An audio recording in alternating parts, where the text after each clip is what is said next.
प्रिय मित्रों, आज मैं बिहार बोर्ड के 7th क्लास के मैथ अध्याय 1 पूर्णांक की समझ पार्ट 2 को मैं बताने जा रहा हूँ। इससे पहले मैं पार्ट 1 डाल चुका हूँ। यूट्यूब पर जाकर मेरा चैनल रिशु मैथमेटिक्स क्लासेज गया पर जाकर देख लें। अब मैं बताने जा रहा हूँ कि -5 और 5 के बीच कितनी पूर्णांक संख्याएं हैं।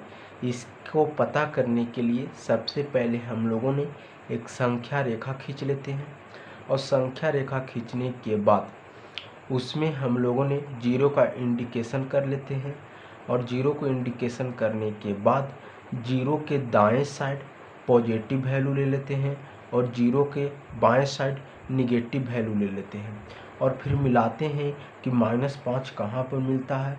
तो -5 जहाँ पर मिलता है उस बिंदु से और फिर 5 कहाँ पे मिलता है उस बिंदु से, दोनों बिंदु को इंडिकेट कर उसके बीच वाले वैल्यू को टोटल को मैंने लिख लेते हैं, वही उसके बीच के वैल्यू हो गए।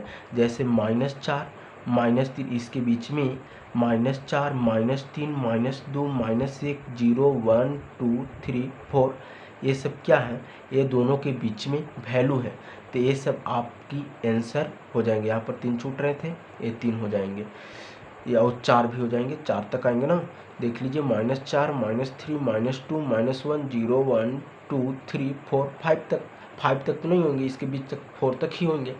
अब इसके बाद मैंने बताने जा रहा हूँ कि बड़ा और छोटा संख्याओं को कैसे पता करें।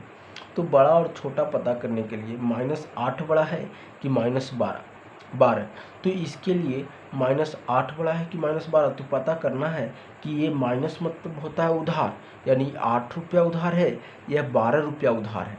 तो बड़ा कौन होगा भाई, इसको 12 रुपया चुकाना है, इसको 8 रुपया चुकाना है, तो जल्दी ये चुका देगा, यानी ये जो हो जाएंगे क्या हो जाएंगे, बड़ा।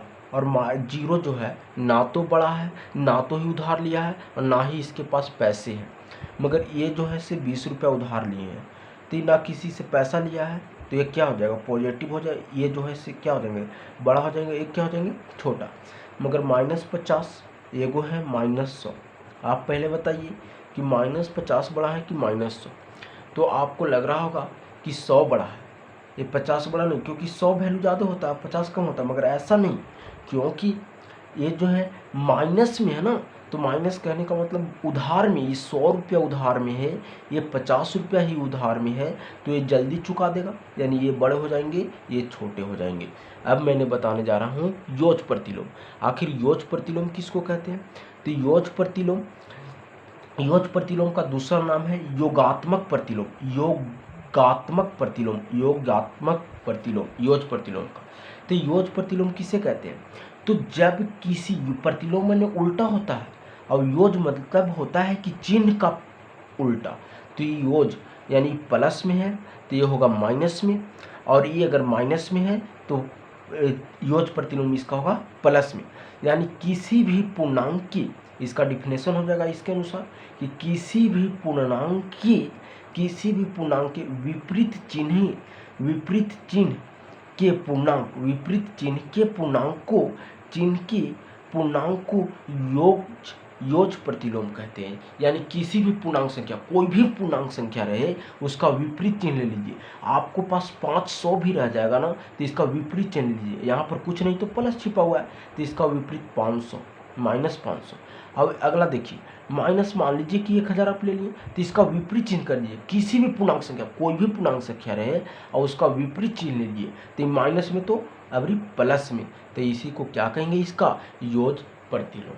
क्या कहेंगे, योज प्रतिलोम। यानी यहाँ से डिफिनेशन याद कर लीजिए कि किसी भी पूर्णांक के विपरीत चिन्ह के पूर्णांक को योज प्रतिलोम कहते हैं।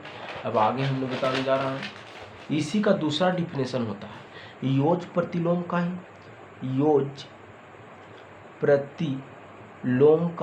ही दूसरा नियम हो सकता है कि आप जब भी ये दोनों को अगर जोड़िएगा ना, इसका योज प्रतिलोम, एगो जो पूर्णांक संख्या लीजिए, एगो पूर्णांक संख्या मैंने ले लिया, एक पूर्णांक संख्या मैंने ले लिया, 8, क्या ले लिया 8। तो इसका योज प्रतिलोम कीजिए, योज प्रतिलोम हो जाएगा, योज प्रतिलोम कितना हो जाएगा, योज प्रतिलोम हो जाएगा -8, का कि प्लस में तो माइनस में।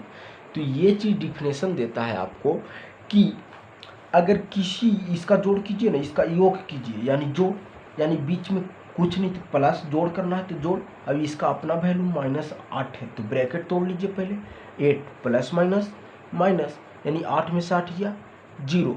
यानी कह सकते हैं यहाँ से कि योज प्रतिलोम, योज प्रतिलोम का योग, योज प्रतिलोम का योग, योज प्रतिलोम, योज प्रतिलोम का योग शून्य होता है। क्या होता है, योग शून्य होता है, शून्य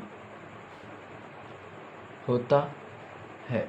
योज प्रतिलोम का योग, योज प्रतिलोम, इसी का योज प्रतिलोम लीजिएगा तो इसका योग जो होगा, इसका जोड़ जो होगा वो क्या होगा, शून्य होगा।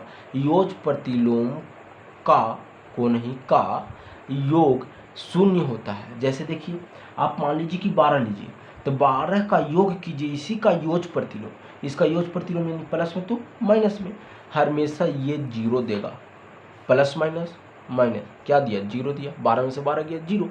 यानी कहने का मतलब कि योज प्रतिलोम का योग शून्य होता है। योज प्रतिलोम का हमेशा योग करेंगे तो कितना होगा,